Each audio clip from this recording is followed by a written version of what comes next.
The Science of Mind, written by Ernest Holmes, read by Jean Perkel for January 12th.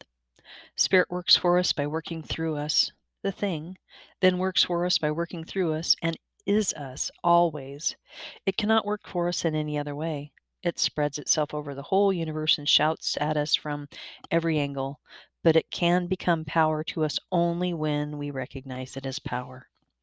We cannot recognize it We cannot recognize that it is, while we are believing that it is not.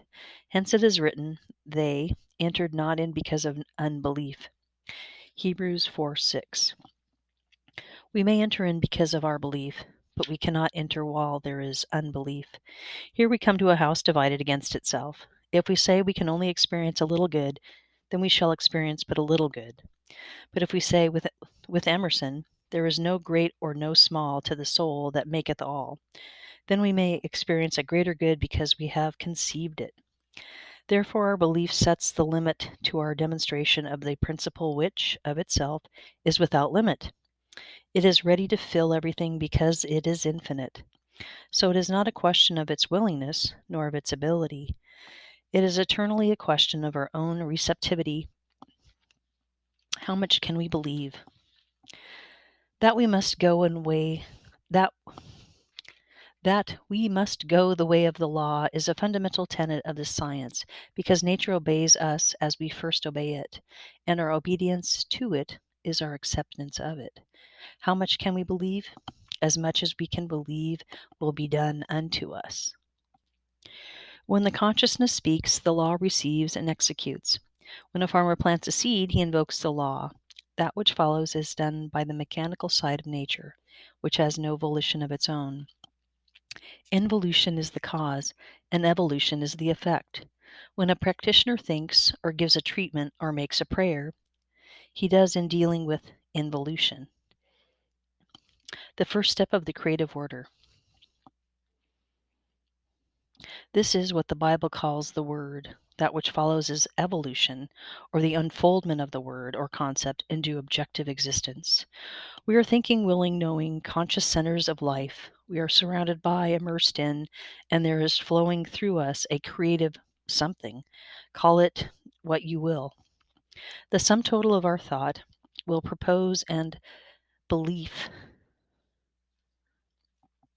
creates a tendency in this law that causes it to react to us according to the sum total of that belief. Ignorance of the law excuses no one from its effects.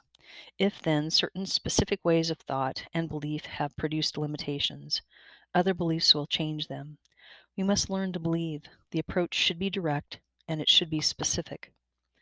Suppose one is laboring under the idea of limitation. His whole thought is a picture of limitation. Where is he placing himself in mind? Is he not, in substance, saying, I cannot have and enjoy good things? And he is demonstrating that he cannot have or accomplish good. It may take time to reshape the basis of his thought.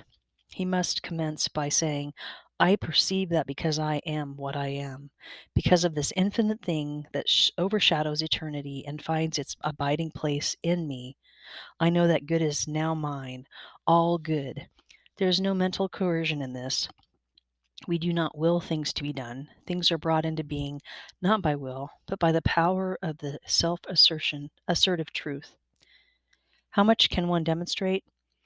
Just what can be what can one believe? How much can we see? How much can we accept? How much can we find in our consciousness that is no longer repudiated by our own denials? Whatever that is, that much we can have. Good only, not good and evil. The gardener goes forth in faith to sow his seeds. He has learned that he sows, so shall he reap.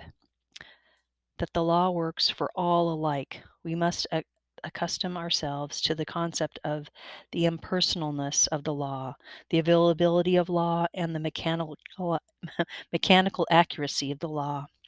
If we can conceive only a little good, that is as much as we can experience. We must instill into the mind the fundamental proposition that good is without bounds. Only good and loving kindness shall follow me all the days of my life. Psalms 23. We must get this concept rather than continuing to think there is a power of evil as opposed to the power of good. We experience good and evil because we perceive a presence of duality rather than unity. The knowing that the thing can work for us only through us, let us begin to accept today more good than we experienced yesterday, and to know that we shall reap a harvest of fulfilled desires.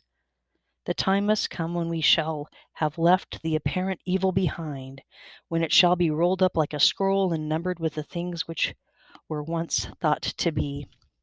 Let us realize and work with the sound knowledge and perfect faith that as high as we shall make our mark in mind and spirit, so shall be its outward manifestation in our material world.